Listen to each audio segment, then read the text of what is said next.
ಇದು 13ನೆಯ ಸಂಧಿ. ಈಗ ಶುರು ಮಾಡ್ತಾ ಇದ್ದೀವಿ 13ನೆಯ ಸಂಧಿ. ಇದರಲ್ಲಿ ಸೂಚನೆ ನೋಟು. ಕಮಲಮುಖಿ ನಡೆ ತಂದಳಂದಿನ ಕಮಲೆಯನೇ ಪಾಂಚಾಲ ಸುತೆ ನಿಜ ರಮಣರು ನೋಡಿದಳು ಪೃಥ್ವಿಪಾಲ ಪಂಕ್ತಿಯಲ್ಲಿ.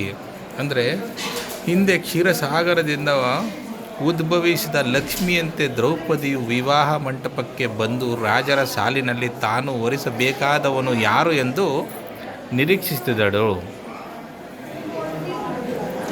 ಅರಸ ಕೇಳು, ನಾಂದಿ ಮುಖದ ವಿಸ್ತರಣವಾದುದು ಪೂರ್ವ ವೇದಿಯ ವರ ನಿಗಮ ನಿರ್ಘೋಷ ಗಾತಿಸಿದಳು ಅಖಿಲ ಕಲ್ಮಶವ ಮರುದಿವಸ ಕನ್ಯಾ ಶಿರೋಮಣಿ ಪರಮ ಸೌಭಾಗ್ಯದ ಸಮುದ್ರದ ಸಿರಿಯ ಪರಿಣಯವೆಂದು ಸಾರಿತು ಪಾಳೆಯಂಗಳಲ್ಲಿ. ಅಂದರೆ ವಿವಾಹ ಆರಂಭಕ್ಕೆ ಮುನ್ನ ನಾಂದಿ ಮುಖವಾಯಿತು.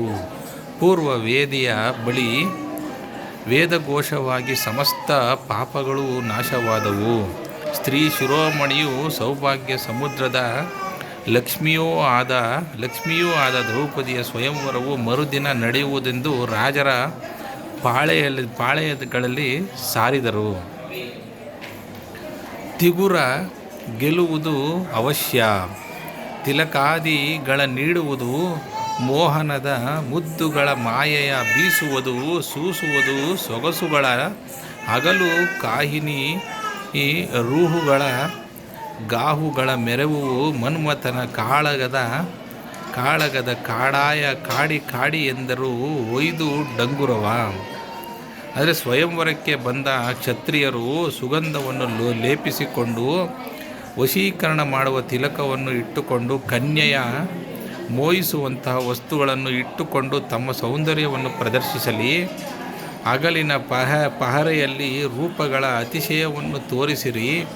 ನಾಳೆಯ ದಿನವೇ ಮನ್ಮಥನ ಕದನದ ಕಾಡಿ ನಡೆಯಲಿದೆ ಎಂದು ಡಂಗುರವನ್ನು ಒಯ್ದರು.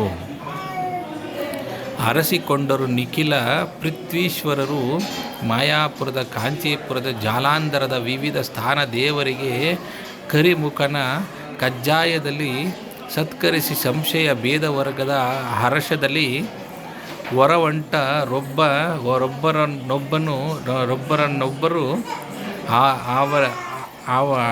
ಆವಣಿಸಿ.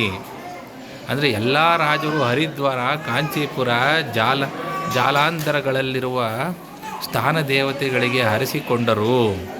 ಗಣಪತಿಗೆ ಕಜ್ಜಾಯವನ್ನು ನೈವೇದ್ಯ ಮಾಡಿ ದ್ರೌಪದಿ ದೊರಕುವಳೋ ಏಕೆ ದೊರಕಬಾರದು ಎಂಬ ಸಂಶಯದಿಂದ ಒಬ್ಬರಿಗಿಂತ ಒಬ್ಬರು ಮುಂದುವರಿದರು. ಧನ್ಯವಾದಗಳು.